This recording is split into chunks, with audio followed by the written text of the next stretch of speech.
Question number 30, from the following information calculate cash flow from operating activities and investing.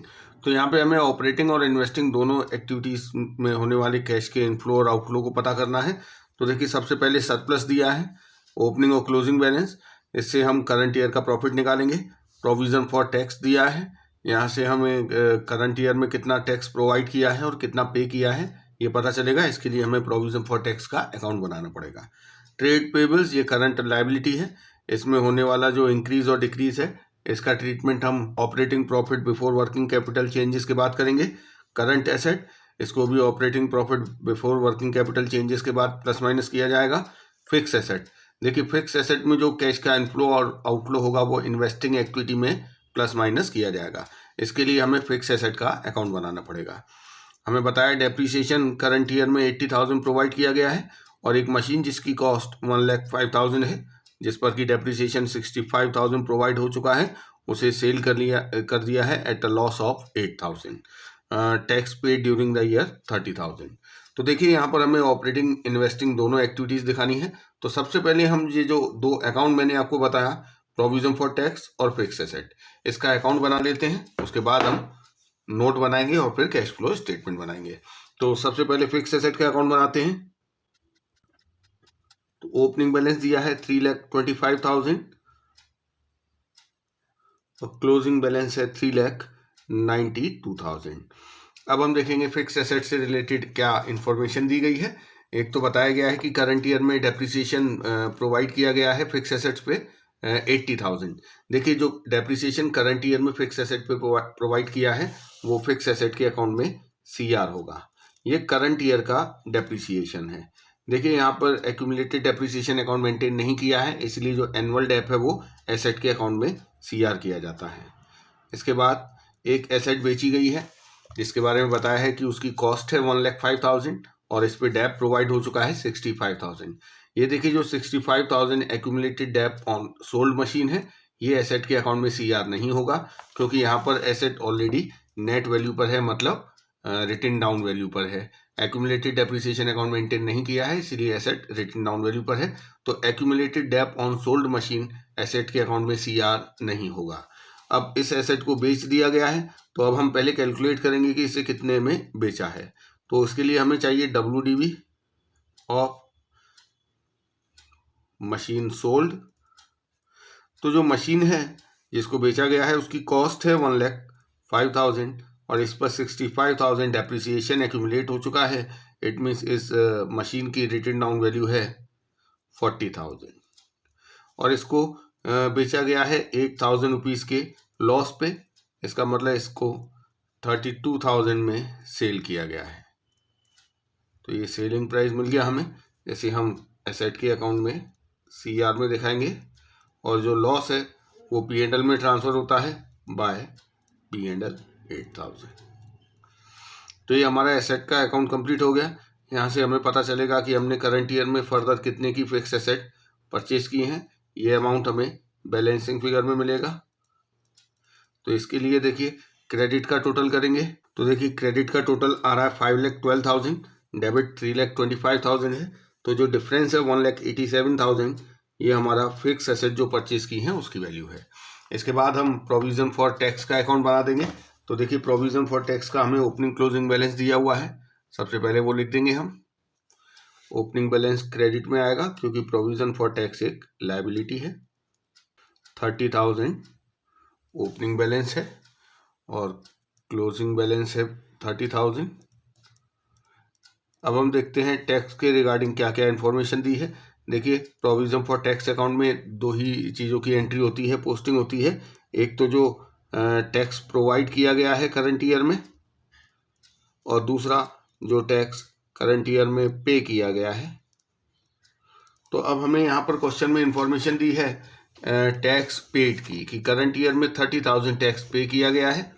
तो ये हम यहाँ लिख देंगे और बैलेंसिंग फिगर में हमें पता चलेगा कि करंट ईयर में कितना टैक्स प्रोवाइड किया है। तो देखिए डेबिट का टोटल 60 है और क्रेडिट 30,000, तो बैलेंस है 30,000, मतलब करंट ईयर में 30,000 का प्रोविज़न किया गया है। तो ये हमारे अकाउंट कंप्लीट हो गए। अब हम कैश फ्लो स्टेटमेंट के लिए सबसे पहले profit before tax and extra ordinary item निकालने के लिए एक नोट बनाएंगे। तो देखिए पहले हम नोट बना लेते हैं। इसके लिए हमें चाहिए सबसे पहले प्रॉफिट एज पर सरप्लस। तो हमें सरप्लस का ओपनिंग और क्लोजिंग बैलेंस दिया हुआ है, तो क्लोजिंग में से ओपनिंग माइनस करके हमें करंट ईयर का प्रॉफिट मिलेगा। तो देखिए सरप्लस का ओपनिंग बैलेंस है 1 लाख और क्लोजिंग बैलेंस है 4 लाख। तो इसका मतलब करंट ईयर का प्रॉफिट है 3 लाख रुपए। अब हमें यहाँ पर क्या क्या प्लस माइनस करना है, इसके लिए ये नोट देखिए। Final dividend, interim dividend, transfer to reserve, इसकी कोई इन्फॉर्मेशन नहीं है। प्रोविजन फॉर टैक्स कि करंट ईयर में कितना प्रोविजन किया गया है, तो ये हमने अभी प्रोविजन फॉर टैक्स अकाउंट बना के पता किया था कि करंट ईयर में 30,000 का प्रोविजन किया गया है टैक्स के लिए, तो वो हम यहाँ पर प्लस कर देंगे। इसके अलावा यहाँ पर extraordinary item, tax refund, extraordinary item credited in P&L, इसकी कोई इन्फॉर्मेशन नहीं है। तो ये हमारा 3,30,000 आ गया profit before tax and extraordinary items. अब हम कैश फ्लो स्टेटमेंट बनाएंगे। तो देखिए कैश फ्लो स्टेटमेंट में सबसे पहले हम यहाँ पर लिखते हैं profit before tax and extraordinary items 3,30,000। अब हम इसमें ऐड करते हैं नॉन कैश और नॉन ऑपरेटिंग नेचर के एक्सपेंस और लॉस। तो देखिए एक जो नॉन कैश एक्सपेंस है ये डेप्रिसिएशन, करंट ईयर में हमने डेप्रिसिएशन प्रोवाइड किया है 80,000, ये एक नॉन कैश नेचर का एक्सपेंस है, इसलिए इसे ऐड किया जाएगा। अमोर्टाइजेशन की कोई इन्फॉर्मेशन नहीं है, इंटरेस्ट ऑन बोरोइंग की कोई इन्फॉर्मेशन नहीं है, loss on sale of fix asset, यहाँ देखिए एक 8,000 का लॉस हुआ है, ये भी ऐड कर दिया जाएगा, इन्वेस्टिंग नेचर का लॉस है।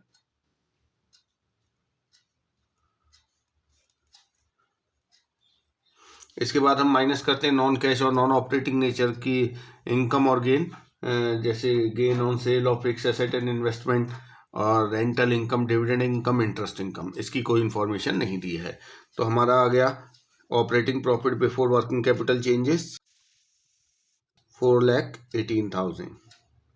इसके बाद अब हम वर्किंग कैपिटल में होने वाले चेंजेस को प्लस माइनस करेंगे। तो देखिए केवल 2 ही चीज़ें दी हैं, एक ट्रेड पेबल जो कि करंट लायबिलिटी है 40,000 से 1,50,000, मतलब इंक्रीज हो गया है 1,10,000 से, करंट लायबिलिटी इंक्रीज होती है तो प्लस करते हैं।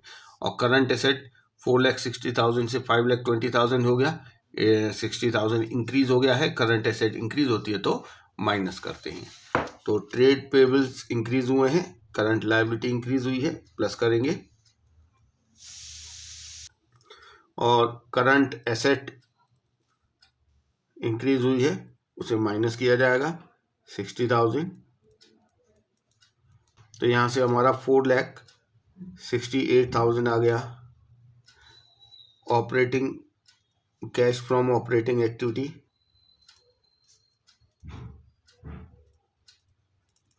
बिफोर टैक्स, अभी इसमें से टैक्स पेड माइनस नहीं हुआ है, अब हम टैक्स पेड माइनस करेंगे। तो देखिए टैक्स कितना पे किया है, इसकी क्वेश्चन में इंफॉर्मेशन दी थी कि 30,000 का टैक्स करंट ईयर में पे किया गया है, तो ये 30,000 माइनस किया जाएगा। अब हमारा आंसर आ गया 4,38,000। ये हमारा नेट आंसर है कैश फ्रॉम ऑपरेटिंग एक्टिविटी। तो ये ऑपरेटिंग एक्टिविटी कंप्लीट हो गया। इसके बाद हम इन्वेस्टिंग एक्टिविटी की बात करेंगे। देखिए इन्वेस्टिंग एक्टिविटीज़ में हम केवल नॉन करंट एसेट, जिसमें कि property, plant, equipment and intangible asset, long term loans and advance, short term loans and advance, इसमें होने वाले कैश के इनफ्लो और आउटफ्लो को प्लस माइनस करते हैं। तो उसमें से केवल एक ही चीज़ दी है फिक्स एसेट, और इसका भी हम अकाउंट बना चुके हैं। तो फिक्स एसेट सेल की है 32,000, ये प्लस होगा।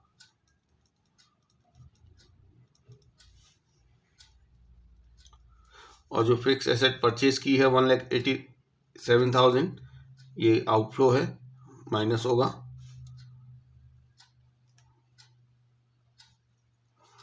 इसके अलावा rental income, dividend income, interest income की कोई इन्फॉर्मेशन नहीं दी है, तो ये हमारा आंसर आ गया 1,55,000 माइनस में।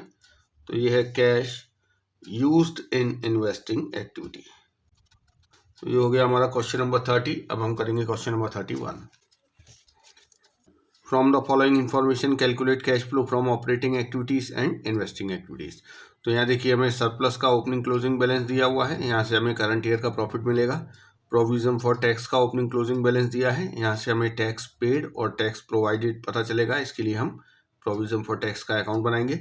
ट्रेड पेबल्स, करंट एसेट, ये हमारी करंट लाइबिलिटी है, ये करंट एसेट है। इनमें जो चेंज हुआ है उसे हम operating profit before working capital changes में प्लस माइनस करेंगे। इसके बाद प्रॉपर्टी प्लांट इक्विपमेंट का बैलेंस दिया है और एक्यूमुलेटेड डेप्रिसिएशन का भी ओपनिंग क्लोजिंग बैलेंस दिया है। यहाँ से हमें प्रॉपर्टी प्लांट इक्विपमेंट से इन्वेस्टिंग एक्टिविटी में जो कैश का इनफ्लो आउटफ्लो हुआ है वो पता चलेगा। इसके लिए हमें इन दोनों का ही अकाउंट बनाना पड़ेगा। एक मशीन है जिसको सेल किया गया है, उसकी बुक वैल्यू 1 लाख है, इस पर डेप्रिसिएशन प्रोवाइड हो चुका है 1,62,500, इसे 20,000 के लॉस पे सेल किया गया है। करंट ईयर में टैक्स पे किया गया है 75,000। तो पहले हम provision for tax, property plant equipment और एक्यूमुलेटेड डेप्रिसिएशन का अकाउंट बना लेते हैं। तो सबसे पहले प्रॉपर्टी प्लांट इक्विपमेंट का जो ओपनिंग बैलेंस दिया है, टू बैलेंस BD करके डेबिट में हम उसका बैलेंस लिखेंगे। ओपनिंग बैलेंस दिया हुआ है 1,25,000।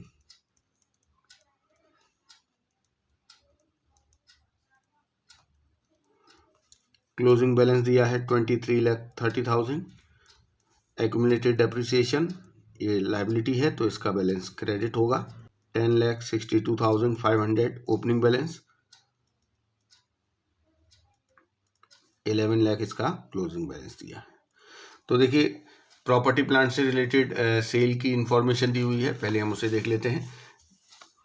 एक मशीन है जिसकी की बुक वैल्यू है 1 लाख, बुक वैल्यू मतलब रिटन डाउन वैल्यू दी हुई है, और इस एसेट पे डेप्रिसिएशन प्रोवाइड हो चुका था 1,62,500, इसे सेल किया गया है।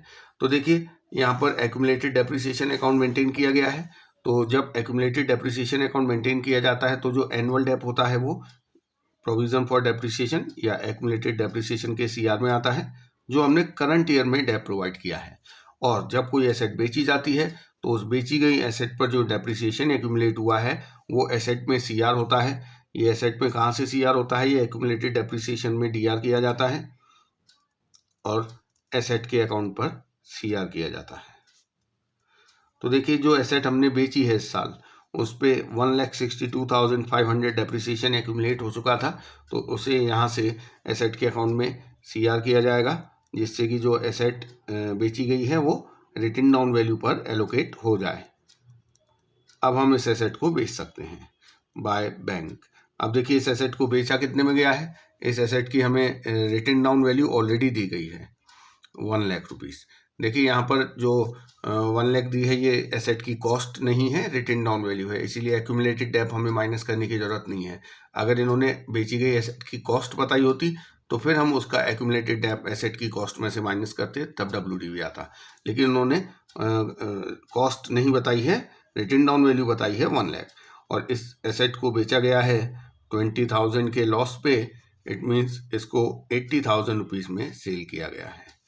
इसे हम एसेट के अकाउंट में CR करेंगे और जो लॉस हुआ है वो P&L में जाता है बाय P&L। अब देखिए जो एनुअल डेप एसेट्स पे प्रोवाइड किया गया है वो एसेट के अकाउंट में CR नहीं होगा, यहाँ पर ये एक्यूमुलेटेड डेप्रिसिएशन अकाउंट में CR होगा। तो कितना डेप करंट ईयर में प्रोवाइड किया गया है, इसके लिए देखिए हमें बैलेंस करना पड़ेगा। बैलेंसिंग फिगर में हमें पता चलेगा इस साल का प्रोवाइडेड डेप्रिसिएशन। तो देखिए डेबिट का टोटल है 12,62,500 और क्रेडिट है 10,62,500। तो जो 2 लाख का डिफरेंस है वो करंट ईयर का डेप्रिसिएशन है।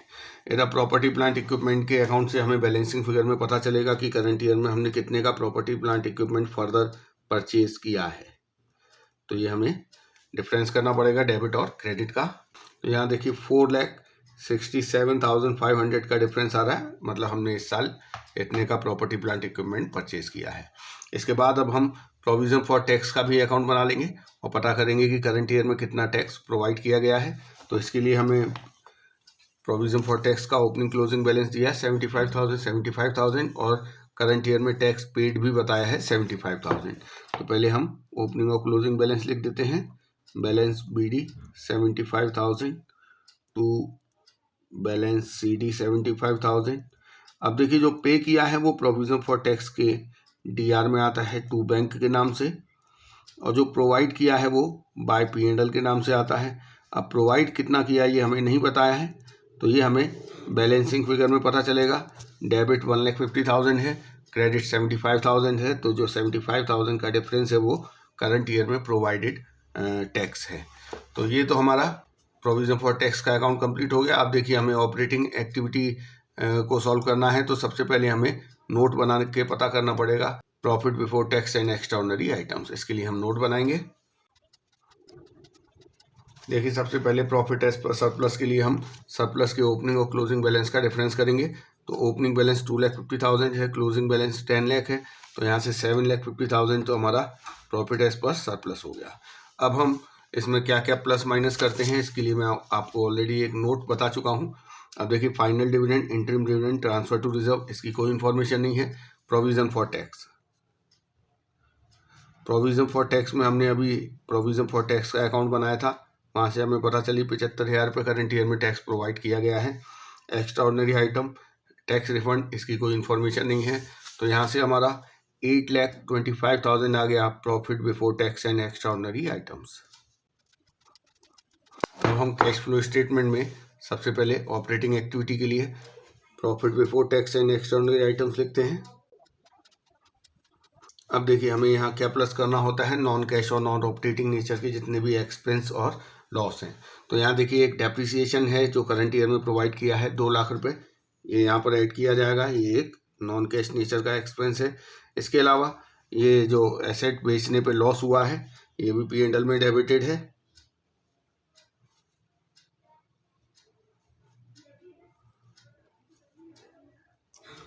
इसके अलावा देखिए इंटरेस्ट ऑन बोरोइंग, एमोर्टाइजेशन या फिर और किसी भी प्रकार का नॉन कैश या नॉन ऑपरेटिंग एक्सपेंस या लॉस की इन्फॉर्मेशन नहीं है। माइनस करते हैं हम नॉन कैश और नॉन ऑपरेटिंग नेचर की कोई इनकम या गेन, जैसे rental income, dividend income, interest income, gain on sale of fix asset and investment, ऐसा कुछ भी नहीं दिया है। तो यहाँ से हमारा operating profit before working capital changes आ गया 10,45,000, ये हमारा operating profit before working capital changes आ गया। अब हम करंट एसेट और करंट लायबिलिटीज़ में होने वाले चेंजेस को प्लस माइनस करेंगे। तो देखिए हमें करंट लायबिलिटी एक दी हुई है trade payable, trade payable 1 lakh से 3,75,000 या मतलब 2,75,000 से इंक्रीज़ हो गए हैं। करंट लायबिलिटी इंक्रीज़ होती है तो प्लस करते हैं। करंट एसेट भी इंक्रीज़ हो गया है, करंट एसेट इंक्रीज़ होती है तो माइनस करते हैं। तो प्लस कर देंगे हम जो ट्रेड पेबल इंक्रीज़ हो रहा है 2,75,000 से, और माइनस कर देंगे जो हमारा करंट एसेट इंक्रीज हो रहा है 1,50,000। तो अब हमारा आ जाएगा कैश फ्रॉम ऑपरेटिंग एक्टिविटी, लेकिन ये अभी cash from operating activity before tax आया है, टैक्स पेड हम माइनस करेंगे। पहले यहाँ से निकाल लेते हैं। कैश फ्रॉम ऑपरेटिंग एक्टिविटी हमारा आ रहा है 11,70,000। अब हम इसमें से टैक्स पेड माइनस करेंगे। तो देखिए टैक्स पेड तो क्वेश्चन में बताया गया था, 75,000 टैक्स पे किया गया है, ये हम माइनस करेंगे और अब हमारा आंसर आ जाएगा 10,95,000। ये है हमारा cash from operating activity.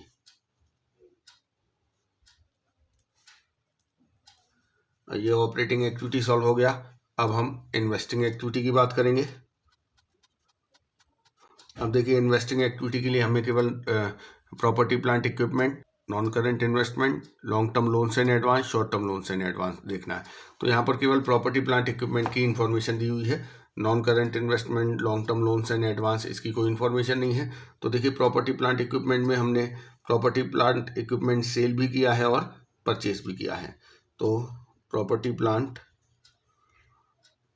Sold है हमारा 80,000, ये इनफ्लो है, और प्रॉपर्टी प्लांट परचेज किया है 4,67,500, ये हमारा आउटफ्लो है। इसके अलावा देखिए इन्वेस्टिंग एक्टिविटी में आता है rental income, interest income, dividend income, जो कि क्वेश्चन में नहीं दी है। तो ये हमारा यहाँ से आंसर आ गया 3,87,500 माइनस में आ रहा है। तो ये हो गया cash used in investing activities. तो ये हो गया हमारा क्वेश्चन नंबर 31। नेक्स्ट वीडियो में हम फाइनेंसिंग एक्टिविटी को समझेंगे और उससे रिलेटेड क्वेश्चन करेंगे।